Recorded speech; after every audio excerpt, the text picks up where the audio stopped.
வணக்கம் நண்பர்களே, welcome to my channel let's play fantasy. இன்னைக்கு நம்ம என்ன மேட்சுக்கான ப்ரெடிக்ஷன் பார்க்க போறோம்னா, இங்கிலாந்து வெர்சஸ் ஆஸ்திரேலியா மூணாவது T20 மேட்சுக்கான ப்ரெடிக்ஷன் தான் பார்க்க போறோம். நம்மளுடைய யூடியூப் சேனலுக்கு புது நண்பரா இருந்தீங்கன்னா மறக்காம நம்ம யூடியூப் சேனலை சப்ஸ்கிரைப் பண்ணிக்கோங்க. பக்கத்துல இருக்கக்கூடிய பெல் ஐக்கானை கிளிக் பண்ணிக்கோங்க. எல்லா மேட்சுக்கான வீடியோஸும் நம்ம யூடியூப் சேனல்ல கொடுத்துட்டு இருக்கோம். ரொம்பவே யூஸ்ஃபுல்லா இருக்கும். டிப்ஸ் அண்ட் டீம்ஸ் எல்லாமே நம்ம கொடுத்துட்டு இருக்கோம். ஸோ மறக்காம சப்ஸ்கிரைப் பண்ணிக்கோங்க. அதே போல டெலிகிராம்ல நீங்க நம்ம சேனல்ல ஜாயின் பண்ணனாலும் ஜாயின் பண்ணிக்கோங்க. லிங்க் டிஸ்கிரிப்ஷன் பாக்ஸ்ல இருக்குது. முக்கியமான அப்டேட் பிளஸ் ஃபைனல் டைம் எல்லாமே நம்ம டெலிகிராம் சேனல்ல தான் கொடுத்துட்டு இருக்கோம். ஸோ மறக்காம ஜாயின் பண்ணி சப்போர்ட் பண்ணுங்க. லிங்க் மூலமா ஜாயின் பண்ணிக்கோங்க.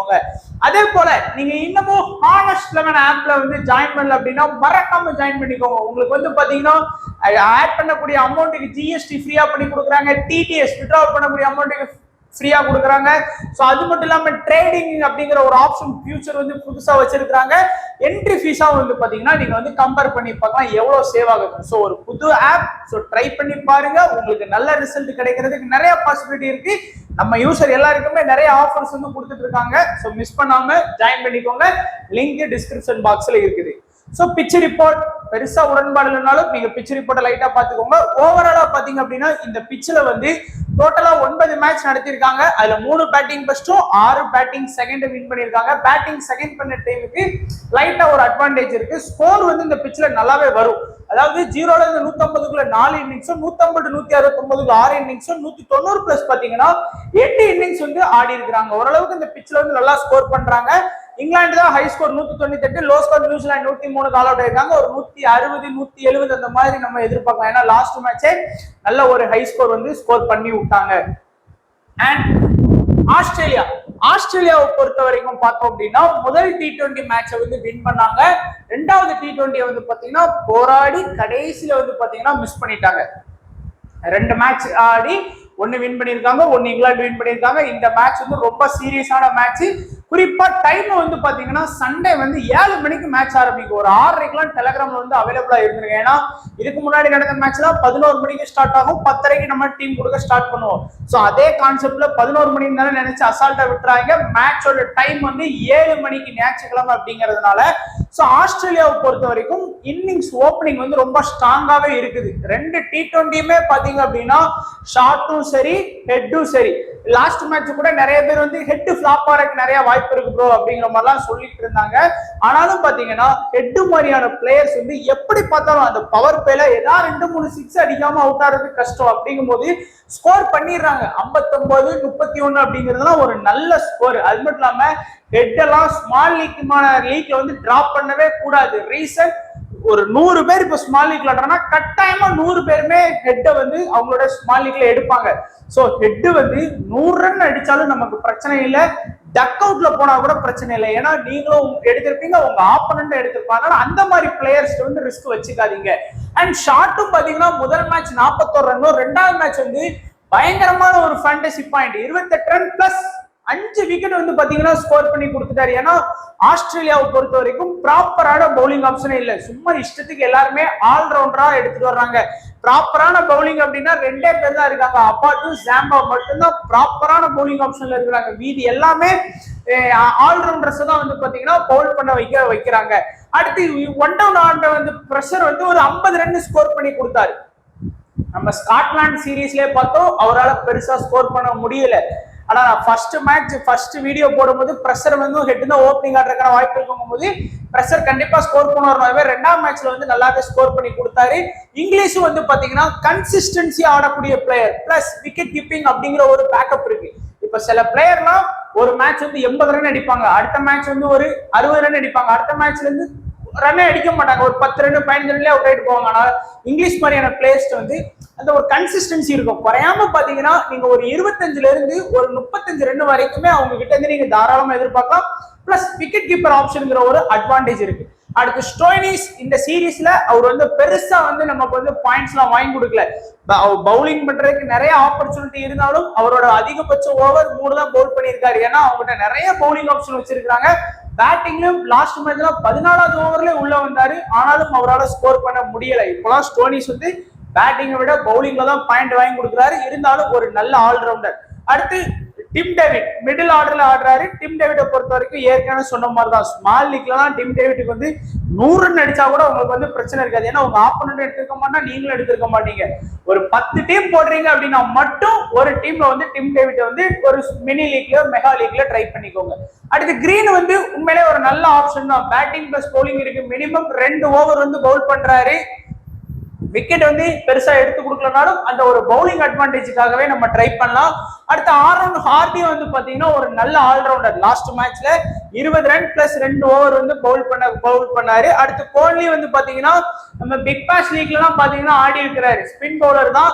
2 ஓவர் பவுலிங் பண்ணி 0 விக்கெட். ஆனா இவர் பேட்டிங்கும் வந்து பாத்தீங்கன்னா நல்லா ஆடுவார். ஆனா இப்போ இந்த 9வது இறங்கி பேட்டிங் 9 பேருமே பாத்தீங்கன்னா பேட்டிங் தான் நண்பா. இது என்ன டீம்னே தெரியல. ஃபுல்லா ஆல்ரவுண்டர் விட்டா இன்னும் அந்த 10வது 11வது இந்த பிளேயர்ஸ் ஏதாச்சும் ஆல்ரவுண்டர் பிடிச்சி இறக்கிடுவாங்க நினைக்கிறேன். அந்த மாதிரி வந்து பாத்தீங்கன்னா இருக்குது ஆஸ்திரேலியாவோட டீம். 2 மெயின் பவுலிங் ஆப்ஷன் தான் இருக்காங்க. அபாட்டும் சரி, ஆடம் ஜாம்பாவும் சரி. இதுல இனிஷியல்ல பவுல் பண்றது ஒரு மேட்சுக்கு ஒரு மாதிரி பவுல் பண்றாங்க. ஸ்டோயினிஸ் வர்றாரு, ஆரோன் ஹார்டி வர்றாரு, கோஹ்லி வர்றாரு இனிஷியல்ல. பட் டெத்துன்னு வந்தா அபாட் கிட்ட தான் வரணும். அதனால வந்து பாத்தீங்கன்னா கண்டிப்பா விக்கெட் எடுத்துறாரு. ஜாம்பாவும் ஒரு மெயின் ஸ்பின்னர் ஆப்ஷன்ங்கிறதுனால லாஸ்ட் மேட்ச் விக்கெட் எடுக்கலனாலும் இந்த மேட்ச் வந்து கண்டிப்பா அவர்கிட்ட இருந்து 1 or 2 விக்கெட் வந்து நீங்க வந்து எதிர்பார்க்கலாம். அதையும் கொஞ்சம் கவனமா வச்சுக்கோங்க. சோ இப்போ இம்பார்ட்டன்ட் அப்படின்னு பாத்தீங்க அப்படின்னா ஷாட் வந்து ரொம்ப இம்பார்ட்டன்ட். ஏன்னா பேட்டிங் பிளஸ் பவுலிங் இருக்கு. ஹெட் வந்து ரொம்ப இம்பார்ட்டன்ட். அதுக்கு அடுத்து வந்து பாத்தீங்கன்னா English batting plus wicket keeper option. அடுத்து ஸ்டோயினிஸ், கிரீன், அதுக்கப்புறம் பியூரா பவுலிங் பண்ணக்கூடிய Abbott and Adam Zampa. So 3, 4, 5, 6, 7 பேருக்கு வந்து நீங்க இம்பார்ட்டன்ஸ் கொடுத்துக்கோங்க. கேப்டன் வைஸ் கேப்டன் பாத்தீங்கன்னா ஹெட்டுக்கு வந்து ஒரு கேப்டன் வைஸ் கேப்டன் ஆப்ஷன் போகலாம். நீங்க ஸ்டோயினிஸ்க்கு வந்து ஒரு கேப்டன் வைஸ் கேப்டன் போகலாம். இந்த 2 பவுலருக்குமே கேப்டன் வைஸ் கேப்டன் ஆப்ஷன் போகலாம். சோ இந்த 4 பேருக்குமே நீங்க கேப்டன் வைஸ் கேப்டன் ஆப்ஷன் போங்க. மேபி இந்த மேட்ச் வந்து பாத்தீங்கன்னா ரொம்ப கடிச்சுக்கிட்டே தான் போகும். அதாவது ஒன் சைடா வின் பண்றதுக்கு வாய்ப்பு இருக்கான்னு கேட்டீங்கன்னா கொஞ்சம் கஷ்டம் தான். ஏன்னா இங்கிலாந்து நல்லா ஆடுறாங்க. இந்த 2வது T20ல இங்கிலாந்து தோத்திருந்தா கதையை மாறி போச்சு. அதனால இந்த மேட்ச் 2க்கு 1-1ங்கிறதுனால இந்த மேட்சும் போராடுற குணத்தோட நல்லா ஆடுவாங்க நம்ம எக்ஸ்பெக்ட் பண்ணலாம். பட் குறிப்பா நீங்க இந்த ஃப்ரெஷரு அதுக்கப்புறம் பாத்தீங்கன்னா ஆரோன் ஹார்டி இந்த 2 பேருமே இன்னைக்கு மேட்ச் வந்து நீங்க கேம் சேஞ்சரா யூஸ் பண்ணி பார்க்கலாம். குறிப்பா ஆரோன் ஹார்டி பிளேயிங் கிரவுண்ட்ல இருந்தாருன்னா கண்டிப்பா ட்ரை பண்ணி பாருங்க. அது மாதிரி கோஹ்லிக்கும் நீங்க வந்து கொஞ்சம் இம்பார்ட்டன்ஸ் கொடுக்கணும்னு நினைச்சீங்கன்னா, அதாவது ஸ்மால் லீக்ல எல்லாம் இம்பார்ட்டன்ஸ் கொடுக்க முடியாது. நீங்க ஒரு மினி லீக் விளாடுறீங்க, ஒரு 1000 பேருக்கு விளையாடக்கூடிய லீக்ல வந்து பாத்தீங்கன்னா ஆரோன் ஹார்டி, கோஹ்லி இந்த 2 பேருக்குமே கொஞ்சம் இம்பார்ட்டன்ஸ் கொடுக்க ட்ரை பண்ணி பாருங்க. அடுத்து இங்கிலாந்து வந்து ஃபர்ஸ்ட் மேட்ச்ல தோத்தாங்க, 2வது மேட்ச்ல வின் பண்ணிட்டாங்க. நல்ல ஒரு 190 ரன் இருந்தாலும் அதை ஈஸியா சேஸ் பண்ணிட்டாங்க. பவுலிங் நல்லா ஸ்ட்ரென்த் பண்ணி 190 ரன் அடிக்க விட்டாலும் பேட்டிங் நல்லாவே ஆடினாங்க. ஸோ இன்னிங்ஸ் வந்து பிலிப் சால்ட்டும் வில் ஜாக்கும் தான். ஸோ பிலிப் சால்ட் கூட ஓரளவுக்கு வந்து பாத்தீங்கன்னா ஒரு கன்சிஸ்டன்சியா ஸ்கோர் பண்ணிட்டாரு. ஆனா வில் ஜாக்கால பெருசா ஸ்கோர் பண்ண முடியல. கண்டிப்பா இன்னைக்கு மேட்ச்ல வந்து ஒரு கேம் சேஞ்சரா உங்களுக்கு வந்து வில் ஜாக் இருக்கிறதுக்கு பாசிபிலிட்டி இருக்குது.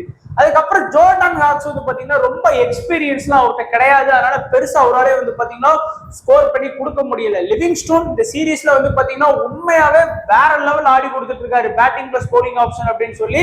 அதே மாதிரி பெத்தேல் நம்ம சொன்னோம் முதல் மேட்ச் அவர் ஃபிளாப், 2வது மேட்ச் வந்து ஒரு கேம் சேஞ்சரா யூஸ் பண்ணுங்க அப்படின்னு சொன்னோம். அதே மாதிரி 44 ரன் நான் கூட என்னோட ஃபைனல் டீம்ல எடுத்திருந்தேன். லாஸ்ட் மேட்ச் வந்து நமக்கு தோத்ததுன்னா இன்வெஸ்ட் பண்ணது அப்படியே ரிட்டர்ன் கிடைச்சது. ஒரு 15,000 இன்வெஸ்ட் பண்ணது அப்படியே ரிட்டர்ன் கிடைச்சது தவிர பெருசா ப்ராஃபிட் எல்லாம் கிடைக்கல எனக்கு. ஏன்னா நம்மளுடைய கேப்டன் வைஸ் கேப்டன் வந்து பெருசா ஸ்கோர் பண்ணவே இல்லை.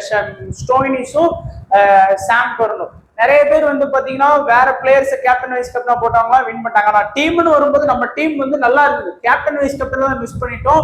ஏன்னா பெத்தெல்லாம் ஒரு நல்ல ஒரு கேம் சேஞ்சர் ஆப்ஷன்ல எடுத்து வச்சிருந்தா நல்லா ஆடக்கூடிய பிளேயர். கவுண்டி கிரிக்கெட்லாம் சூப்பரா ஆடி இருக்காரு. அடுத்து சாம் கர்ன் பேட்டிங் பிளஸ் பவுலிங் ஆப்ஷன் இருக்கு. ஏதாச்சும் ஒண்ணுல பாயிண்ட் வாங்கி கொடுத்து அந்த மினிமம் ஃபேண்டசி பாயிண்ட கவர் பண்ணிடுவாங்க. ஒரு 40+ அப்படிங்கறது வந்துருவாங்க.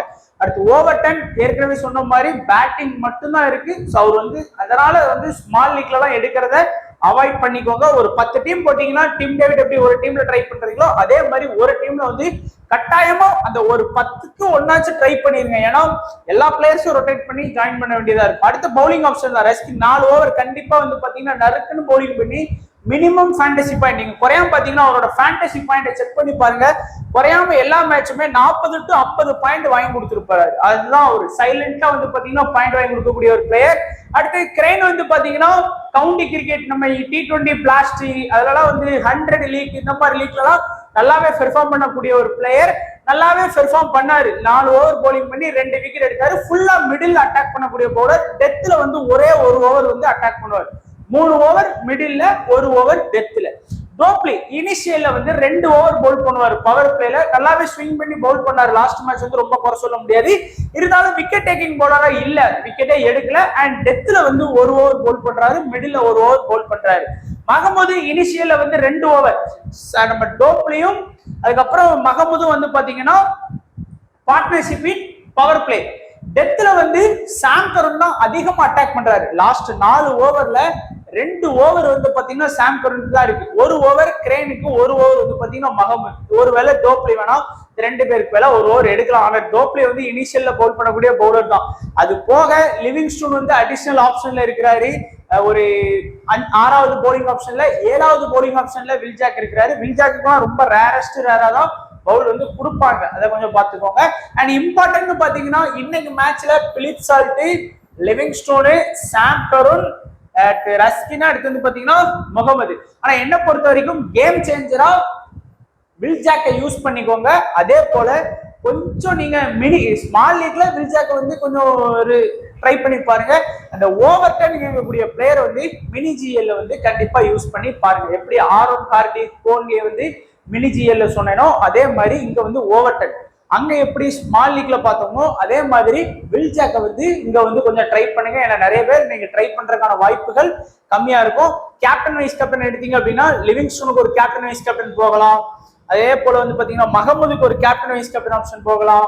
பிலிப் சால்ட்டுக்கு வந்து ஒரு கேப்டன் வைஸ் கேப்டன் போகலாம். வில்ஜாக்குமே இன்னைக்கு வந்து கேப்டன் வைஸ் கேப்டன் போகலாம். இப்போ நம்மளுடைய ஒரு ஸ்மால் லீக் டீம், சேஃபான ஸ்மால் லீக் டீம் பாத்தீங்கன்னா Philip Salt, Will Jacks, Sam Curran, Livingstone, ரஸ்கின். ஸோ ஒரு 5 பேர் சேஃபான பிளேயர் கவர் பண்ணி இங்க பாருங்க. Head, Fraser, Stoinis, Short, Abbott, Zampa. இதுல வந்து நான் கிரீன் எடுக்கல, ஆரம் கார்டி. ஏன்னா அவங்க பெருசா பேட்டிங்கும் கிடைக்க மாட்டேங்குது, பவுலிங்கும் ஃபுல் ஓவர் கவர் பண்ண மாட்டேங்கிறாங்க. அதனால இந்த பிரஷர் இடத்துல வேணா இங்கிலீஷை வந்து ட்ரை பண்ணிக்கோங்க, அவர் வேணா ட்ரை பண்ணிக்கோங்க. மற்றபடி கேப்டன் வைஸ் கேப்டன் சாம் கருண், ஸ்டோயினிஸ், ஷார்ட், லிவிங்ஸ்டோன் இந்த 4 பேரையும் தான் உங்களுடைய ஆப்போனன்ட் வந்து கண்டிப்பா ட்ரை பண்ணுவாங்க. கேம் சேஞ்சரா Will Jack, Aaron Hardie, Jordan Hawks, Will Jack. So Will Jacks வந்து 2 நேம் மென்ஷன் பண்ணியிருக்கோம். இதுல வேணா நீங்க வந்து அந்த இங்கிலாந்து பவுலர் மகமது இல்லைன்னா கிரெயினை வந்து ஒரு கேம் சேஞ்சர் ஆப்ஷன்ல நீங்க போக்கஸ் பண்ணி பார்க்கலாம். பட் குறிப்பா இந்த கோன்லி அதுக்கப்புறம் ஓவர்டன் இந்த 2 பேரையுமே மினி ஜிஎல்ல போக்கஸ் பண்ணுங்க. ஸ்மால் லீக்ல தான் அவங்களை எடுக்கலன்னு அவசியமே கிடையாது. ஆனா மினி ஜிஎல்ல நீங்க எடுத்து ஒருவேளை லாஸ்ட் மேட்ச் ஷார்ட் ஒரு 5 விக்கெட் எடுத்த மாதிரி ஒரு கோன்லி எப்படியோ தெரியாதனமா விக்கெட் எடுத்துட்டாருன்னு வச்சுக்கோங்க, ஸ்மால் லீக் அடிச்சு மினி ஜிஎல் வந்து அடிச்சிடலாம். அதனால அந்த மாதிரி ரிஸ்க் எடுக்க தயாரா இருந்தீங்கன்னா கண்டிப்பா ட்ரை பண்ணிக்கோங்க. ஸோ இதுதான் நண்பா நம்மளுடைய ப்ரெடிக்ஷன். ஸோ கண்டிப்பா வீடியோ பிடிச்சிருக்கும்னு நினைக்கிறேன். பிடிச்சிருந்தா மறக்காம லைக் பண்ணுங்க, உங்களுடைய ஃப்ரெண்ட்ஸுக்கு ஷேர் பண்ணுங்க. அதுக்கு முன்னாடி இன்னும் நமக்கு வந்து பாத்தீங்கன்னா இந்த செப்டம்பர் மாசத்துல பெருசா மேட்ச் இல்ல. சோ நீங்க கண்ட இப்போ பாத்தீங்கன்னா சில இதுலலாம் வந்து சும்மா T10 அந்த மாதிரி லீக்லாம் கவர் பண்ணி நிறைய தோத்துட்டு இருக்காங்க. ஸோ அந்த மாதிரிலாம் வெயிட் பண்ணுங்க. ஏன்னா அக்டோபர் மாசம் ஆரம்பிச்சதுக்கு அப்புறம் ஃபுல்லா உமன்ஸ் வேர்ல்டு கப் இருக்கு. அக்டோபர் 18லயே ப்ரோ கபடி ஸ்டார்ட் ஆகுது. ப்ரோ கபடிலாம் ஒரு நாளைக்கு 2 மேட்ச் வந்து பாத்தீங்கன்னா டெய்லி இருக்கு. ஸோ அப்படிங்கும்போது அவசரப்படாதீங்க. ப்ரோ கபடியில நல்லா ஏர்ன் பண்ணக்கூடிய ஒரு லீக். ஏன்னா நம்ம சீரீஸ் லீடர் போலே குறையாம 3 மாசம் விளாண்டாலே 60,000 இருந்து 70,000 வரைக்கும் சீரீஸ் லீடர் போலே வின் பண்ணலாம். ஸோ அதனால அவசரப்படாதீங்க, இருக்கிறது சேஃபா வச்சுக்கோங்க. ஏன்னா வர அப்கமிங் டேஸ்ல நிறைய நல்ல நல்ல மேட்சஸ்லாம் வருது. சும்மா ஒருத்தர் டீம் கொடுக்கணும், சேனலை நல்லா ஆக்டிவா வச்சிருக்கிறதுக்காகவே டீமை கொடுப்பாங்க. ஸோ அதுக்காகலாம் நீங்க பிளே பண்ணாதீங்க. ஏன்னா அவங்க யாரும் விளாட மாட்டாங்க, அது தெரிஞ்சுக்கோங்க. அதனால உங்களை விளாட வைக்கிறதுக்கு டீம் கொடுப்பாங்க, அதெல்லாம் எதுவும் ஏமாறாதீங்க. ஸோ கரெக்டா உங்களுக்கு தெரிஞ்ச லீக்கை நல்லா ப்ரிப்பேர் பண்ணி பிளே பண்ணிக்கோங்க. ஸோ உங்களுக்கும் யூஸ்ஃபுல்லா இருக்கும். ஏன்னா அப்கமிங் டேஸ்ல நமக்கு நிறைய நல்ல மேட்சஸ் இருக்கு, அதனாலதான் நம்ம சொல்றது. ஸோ வீடியோ கண்டிப்பா பிடிச்சிருந்தா லைக் பண்ணுங்க, உங்களுடைய ஃப்ரெண்ட்ஸுக்கு ஷேர் பண்ணிருங்க நண்பா. மறக்காம எல்லாருமே லைக் பண்ணுங்க. ஒரு 500 பேர் லைக் பண்றீங்களான்னு பாப்போம் நண்பா. ஸோ மறக்காம லைக் பண்ணிருங்க. ஸோ தேங்க்யூ நண்பா.